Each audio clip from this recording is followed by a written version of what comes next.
नमस्ते दोस्तों। और एक बार फिर से आपका बहुत बहुत स्वागत है हमारे पॉडकास्ट में। आज हम जिस किताब पर बात करने जा रहे हैं वो सिर्फ एक कहानी नहीं है, बल्कि जीवन को देखने का एक बिल्कुल नया चश्मा है। इस किताब का नाम है द नोटिसर रिटर्न, जिसे हिंदी में हम कह सकते हैं छोटी बातें जो तकदीर बनाती हैं। और इसके लेखक हैं एंडी एंड्रयूज। दोस्तों, क्या कभी आपके साथ ऐसा हुआ है कि आप अपनी जिंदगी में किसी मोड़ पर अटक गए हों? आपको समझ नहीं आ रहा हो कि आगे क्या करना है, या फिर आप जिन समस्याओं से जूझ रहे हैं उनका कोई हल ही नजर नहीं आ रहा। हम सब कभी न कभी, कहीं न कहीं खुद को फंसा हुआ महसूस करते हैं। लेकिन क्या हो अगर मैं आपसे कहूं कि समस्या आपकी जिंदगी में नहीं, बल्कि उस नजरिए में है जिससे आप जिंदगी को देख रहे हैं। आज की हमारी कहानी इसी नजरिए या पर्सपेक्टिव के बारे में है। यह कहानी है जोन्स की। जोन्स एक ऐसा बुजुर्ग इंसान जिसे कोई नहीं जानता कि वो कहां से आता है, उसकी उम्र क्या है, या वो कहां रहता है। लेकिन जब भी किसी को उसकी जरूरत होती है वो वहां मौजूद होता है। तो चलिए हम इस सफर की शुरुआत करते हैं और चलते हैं अमेरिका के एक छोटे से खूबसूरत शहर फेयरहोप, अलबामा में। कहानी शुरू होती है हमारे लेखक एंडी से। एंडी एक सफल लेखक हैं, लेकिन इस वक्त वो एक अजीब सी मुसीबत में फंसे हैं। उन्हें एक नई किताब लिखनी है, डेडलाइन सिर पर है, प्रकाशक बार बार फोन कर रहे हैं। लेकिन एंडी के पास कोई कहानी ही नहीं है। वो हताश हैं, परेशान हैं, और अपनी इस खींच को अपने परिवार और आसपास के लोगों पर निकाल रहे हैं। वो फेयरहोप की सड़कों पर भटक रहे हैं, किसी चमत्कार की उम्मीद में। और तभी उन्हें वो मिलता है, जोन्स। वही जोन्स जो सालों पहले एंडी की जिंदगी में आया था जब वो बेघर थे और एक पुल के नीचे सोते थे। जोन्स ने तब एंडी की जिंदगी बदली थी, और 8 सालों बाद जब एंडी फिर से एक मानसिक भंवर में फंसे हैं, जोन्स वापस आ गया है। जोन्स हमेशा की तरह अपने पुराने सूटकेस के साथ है, वही पुरानी जीन्स और टी शर्ट, और वही सफेद बाल जो हवा में उड़ रहे हैं। लेकिन जोन्स की सबसे खास बात है उसकी आंखें नीली, शांत और चमकती हुई आंखें जो सीधे आपकी रूह में झांक लेती हैं। एंडी जोन्स को देखकर हैरान रह जाते हैं। वो पूछते हैं, जोन्स तुम इतने सालों तक कहाँ थे? जोन्स बस मुस्कुराते हैं और कहते हैं, मैं यहीं आसपास था, मैं कभी दूर नहीं गया। यह जोन्स का तरीका है। वो हमें बताते हैं कि मदद हमेशा हमारे पास होती है, बस हमें उसे देखने की जरूरत है। एंडी देखते हैं कि जोन्स ने एक स्थानीय बुक स्टोर के बाहर एक छोटा सा पर्चा लगाया है। उस पर लिखा है पेरेंटिंग क्लास, यानी माता पिता बनने की कक्षा। समय शाम 7 बजे, स्थान ग्रांड होटल, और शिक्षक का नाम जोन्स। एंडी हैरान हो जाते हैं, जोन्स और पेरेंटिंग क्लास। लेकिन उनकी जिज्ञासा उन्हें वहां ले जाती है। जब एंडी वहां पहुंचते हैं तो देखते हैं कि वहां कोई भीड़ नहीं है, सिर्फ कुछ गिने चुने लोग हैं। वहां एक जोड़ा है, बार्ट और केली पोर्टर, जो अपने बच्चों की परवरिश को लेकर चिंतित हैं। वहां एक और महिला है, क्रिस्टी हेंस, जो एक फोटोग्राफर बनना चाहती है लेकिन आर्थिक तंगी से जूझ रही है। और बाद में वहां जुड़ते हैं बेकर और सीली लार्सन, एक ऐसा जोड़ा जो कर्ज में डूबा है और अपनी जिंदगी की दिशा खो चुका है। जोन्स अपनी क्लास शुरू करते हैं, लेकिन यह किसी सामान्य क्लास जैसी नहीं है। वो ब्लैकबोर्ड पर कुछ नहीं लिखते। वो सबको होटल के पास बने एक पियर्स यानी घाट पर ले जाते हैं। शाम का समय है। सूरज डूब रहा है। जोन्स सबकी ओर देखते हैं और एक सवाल पूछते हैं, आप अपने बच्चों के लिए क्या चाहते हैं? सब लोग सामान्य जवाब देते हैं, हम चाहते हैं वो खुश रहें, वो सफल हों, वो अच्छे इंसान बने। जोन्स मुस्कुराते हैं और कहते हैं, यही समस्या है। आप सब अच्छा करने की कोशिश कर रहे हैं, लेकिन अच्छा कोई पैमाना नहीं है। अगर आपको पता ही नहीं है कि मंजिल क्या है, तो आप रास्ता कैसे चुनेंगे? जोन्स एक बहुत ही खूबसूरत उदाहरण देते हैं। वो पूछते हैं, अगर आप अपने बगीचे में नींबू का पेड़ लगाते हैं, तो आपको कैसे पता चलता है कि उसकी देखभाल कैसे करनी है? केली जवाब देती है, क्योंकि उसके साथ निर्देश आते हैं और हमें पता है कि अंत में हमें नींबू चाहिए। जोन्स कहते हैं, बिल्कुल सही। किसान को पता है कि उसे अंत में क्या फल चाहिए, इसलिए वो उसी हिसाब से खाद और पानी देता है। लेकिन माता-पिता के तौर पर, क्या आपने कभी बैठकर यह लिखा है कि जब आपका बच्चा 18 या 20 साल का होगा, तो उसके अंदर कौन से गुण होने चाहिए? दोस्तों, यह एक बहुत गहरा विचार है। जोन्स कहते हैं कि समाज ने हमारे लिए कोई एक मानक या स्टैंडर्ड तय नहीं किया है। इसलिए हर कोई बस अंदाजे लगा रहा है। जोन्स उन सब से एक लिस्ट बनवाते हैं। वो कहते हैं, लिखो कि तुम अपने बच्चे में क्या देखना चाहते हो। क्या तुम चाहते हो वो ईमानदार हो? क्या तुम चाहते हो वो मेहनती हो? क्या तुम चाहते हो उसमें नेतृत्व की क्षमता हो? जब वो लिस्ट बनाते हैं, तो उसमें 21 गुण सामने आते हैं। जोन्स कहते हैं, अब तुम्हारे पास एक लक्ष्य है। अब तुम जो भी फैसला लोगे, चाहे वो स्कूल चुनने का हो, दोस्तों का हो, या घर के नियमों का, वो सब इस लक्ष्य को पाने के लिए होगा। यहीं पर जोन्स एक बहुत महत्वपूर्ण फर्क समझाते हैं, ईमानदारी, इंटेग्रिटी और चरित्र, कैरेक्टर के बीच का फर्क। अक्सर हम इन दोनों को एक ही समझते हैं, लेकिन जोन्स कहते हैं, ईमानदारी का मतलब है कुछ गलत न करना। एक इंसान जो चोरी नहीं करता, झूठ नहीं बोलता, वो ईमानदार है। लेकिन चरित्र का मतलब है सक्रिय रूप से कुछ सही करना। जैसे अगर आप देखते हैं कि किसी के साथ अन्याय हो रहा है और आप चुप रहते हैं, तो हो सकता है आप बेईमान न हो, लेकिन आपके चरित्र में कमी है। चरित्र का मतलब है सही के लिए खड़े होना, भले ही वो मुश्किल हो। यह बात वहां मौजूद सभी लोगों के दिल को छू जाती है। लेकिन कहानी सिर्फ पेरेंटिंग तक सीमित नहीं है। जोन्स बेकर लार्सन की तरफ मुड़ते हैं। बेकर एक किसान और मैकेनिक है, लेकिन वो बहुत मुश्किल दौर से गुजर रहा है। उसके पास न पैसा है, न जमीन बची है। वो बहुत हताश है। जोन्स उससे कहते हैं, बेकर, तुम एक औसत जिंदगी जी रहे हो। क्या तुम एक सामान्य नॉर्मल इंसान बनना चाहते हो? बेकर कहता है, हाँ शायद। जोन्स हंसते हैं और कहते हैं, बिल्कुल नहीं। सामान्य का मतलब है औसत।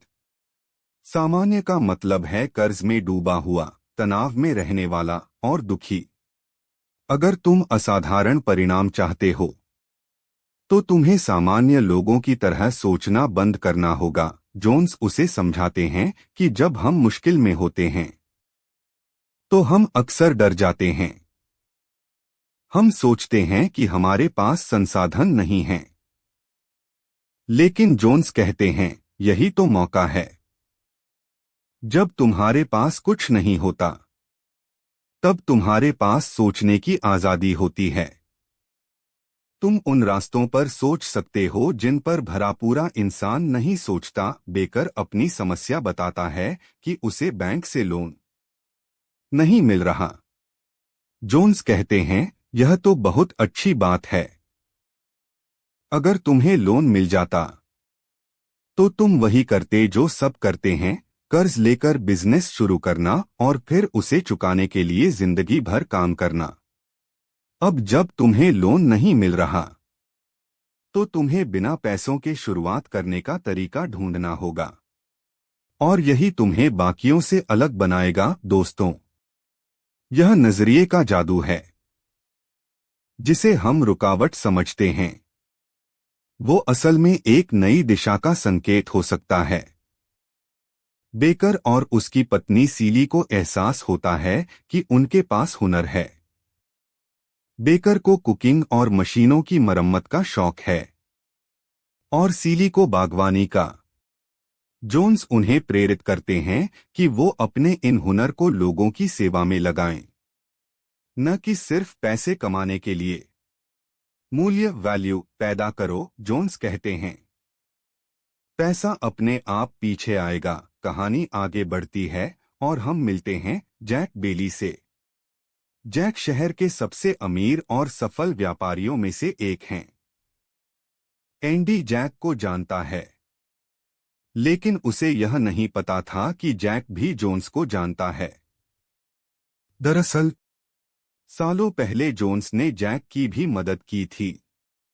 जैक अब दूसरों की मदद कर रहा है, लेकिन जैक की जिंदगी में भी सब कुछ ठीक नहीं है।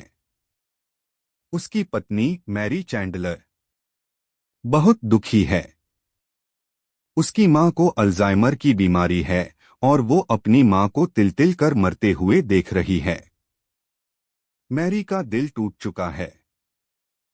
वो भगवान से और तकदीर से नाराज है। उसे लगता है कि उसकी मां की यह हालत एक सजा है। जोन्स मैरी से मिलते हैं। यह मुलाकात बहुत भावुक है। मैरी शुरुआत में जोन्स से बात नहीं करना चाहती। वो कहती है, मेरी मां अब मुझे पहचानती भी नहीं है। वो बस एक जिंदा लाश है। इसमें क्या अच्छा हो सकता है? जोन्स बहुत प्यार से उसे समझाते हैं। वो कहते हैं, मैरी, तुम एक बहुत सफल महिला हो। तुमने समाज के लिए बहुत कुछ किया है, लेकिन अभी भी कुछ सबक हैं जो तुम्हें सीखने हैं, जैसे धैर्य, करुणा और निस्वार्थ सेवा।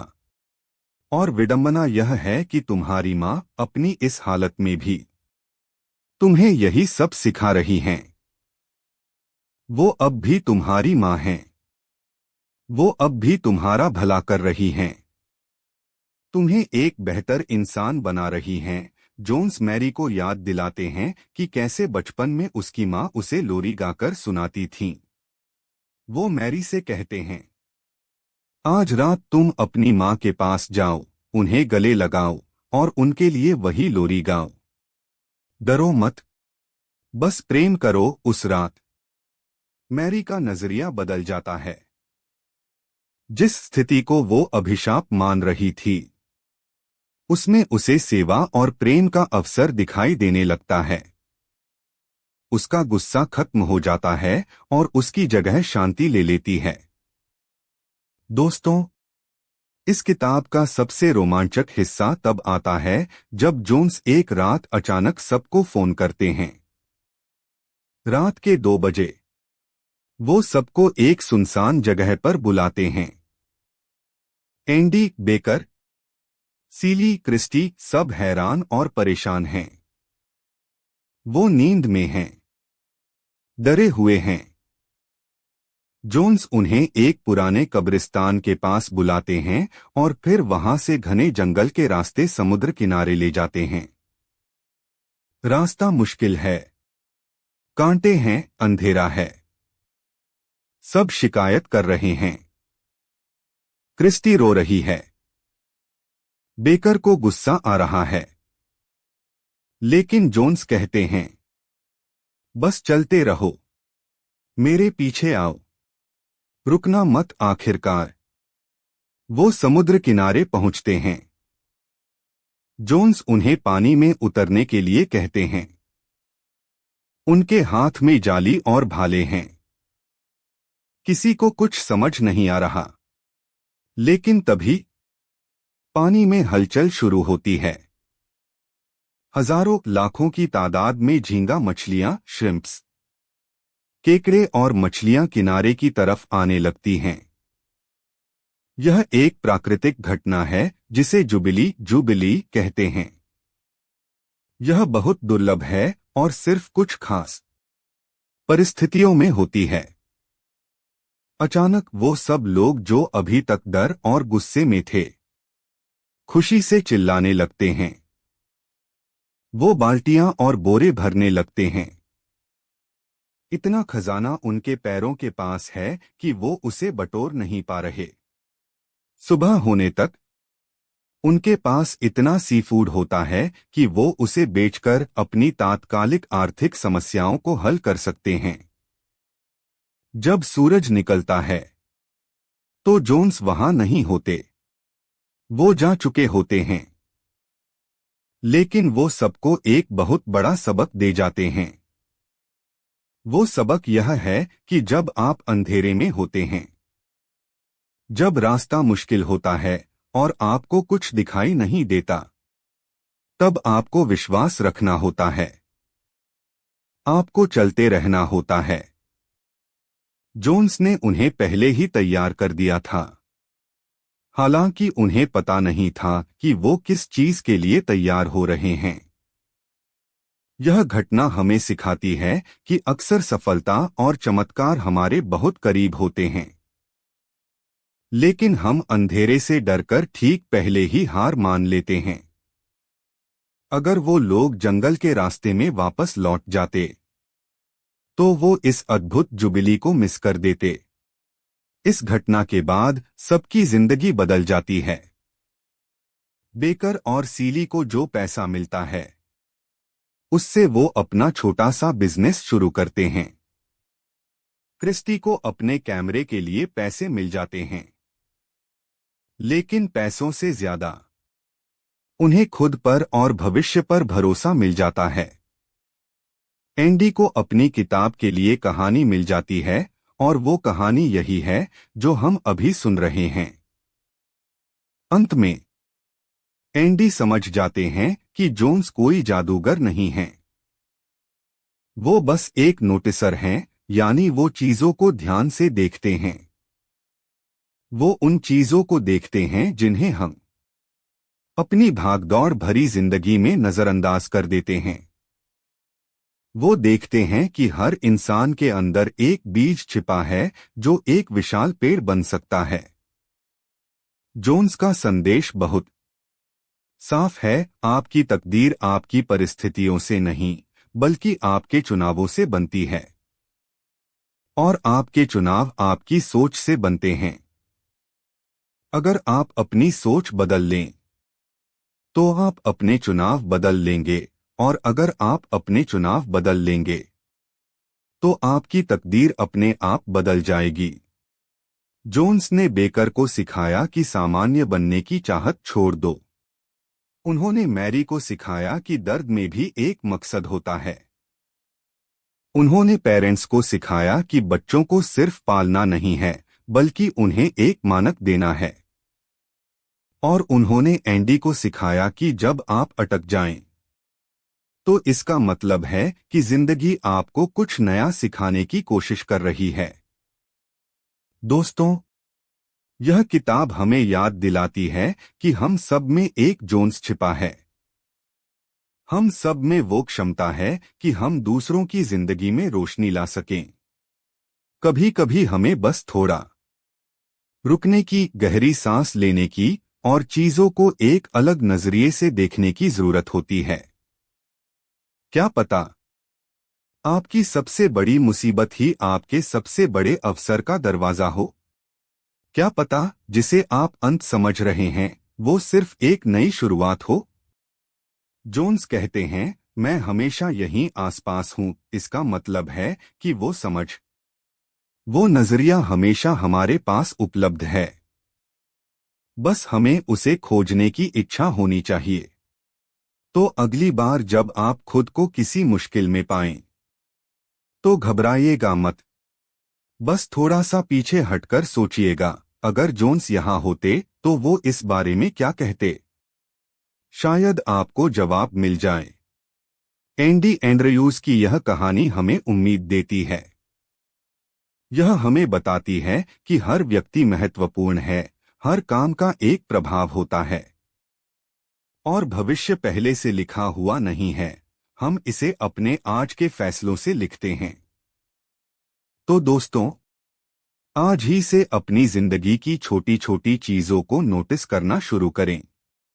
अपने परिवार को समय दें, अपने काम में मूल्य जोड़ें, और सबसे बढ़कर उम्मीद का दामन कभी न छोड़े।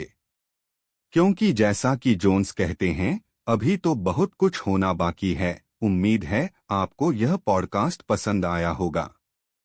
यह कहानी आपके दिल को छुए और आपको एक नई दिशा दे, यही हमारी कामना है। सुनते रहिए और अपनी तकदीर खुद बनाते रहिए। धन्यवाद।